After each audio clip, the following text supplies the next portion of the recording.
When I bought this house in Maplewood Estates, all I really wanted was a quiet life and a beautiful garden.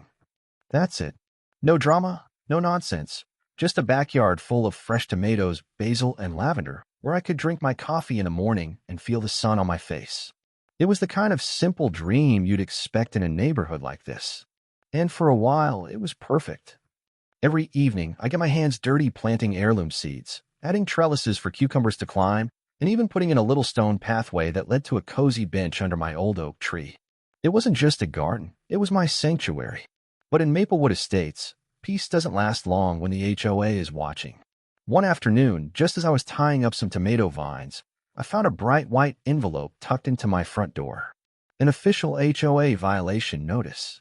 Apparently, my excessive backyard garden structures were in violation of the neighborhood's aesthetic uniformity policy. Basically, they didn't like my trellises, my raised beds, or even my garden lights. At first, I laughed. Who gets fined for having a garden in their own backyard? But the laughter didn't last long when I saw the fine, $500, plus a warning that noncompliance could lead to further legal action. All for growing some vegetables. That's when I realized this was going to be a fight. But what neither I nor the HOA knew at that moment was that I held a secret ace, one they'd never see coming. After that ridiculous violation notice, I decided it was time to dig into the HOA's rules and my own property records, not because I was scared, but because I wanted to understand exactly what kind of nonsense I was up against. I spent the evening at my kitchen table, a cup of strong coffee in one hand and a pile of papers in the other. First, I combed through my home purchase documents, looking for anything about land rights, easements, or property boundaries. And that's when I found something that made me sit up straighter. Buried deep in the closing paperwork was a line about the original subdivision plat, a map that showed not just my property, but the surrounding lots too. Turns out my house wasn't just one parcel. Decades ago, the land had belonged to a single farm estate, and when it was divided into suburban lots, the previous owner kept legal rights over several of the surrounding parcels, the very land my HOA was built on. In short, I didn't just own my house and my garden. I legally owned a huge chunk of the neighborhood itself. Sidewalks, green spaces, even part of the HOA's own office building stood on land tied to my title. It was a bizarre legal loophole, but it was airtight. And it meant that the very people trying to find me were technically squatting on my land. I couldn't help but laugh out loud. All this time, the HOA thought they held all the power, but the moment they messed with my garden, they accidentally picked a fight with their landlord. That's when I knew I wasn't just going to win this battle. I was going to flip the entire script. Armed with this explosive discovery, I didn't waste a second.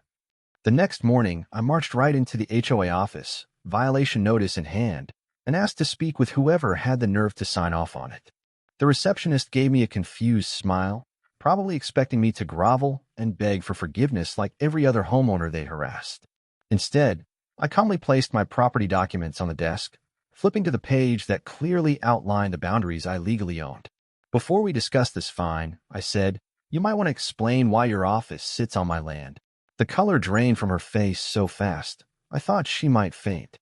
She stumbled out of her chair, calling for the HOA president, a middle-aged man with the kind of permanently sour expression that comes from too much power and not enough pushback.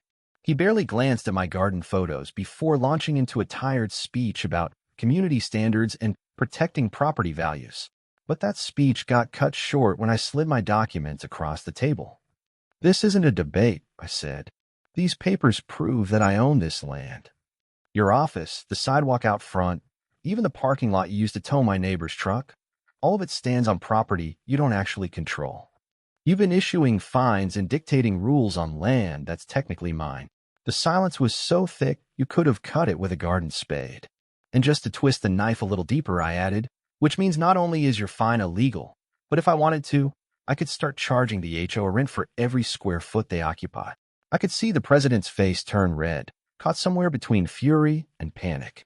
The board had spent years treating homeowners like peasants, acting like they were the absolute authority. But in reality, they were trespassers on my land. That was the moment the balance of power shifted. And I wasn't done yet.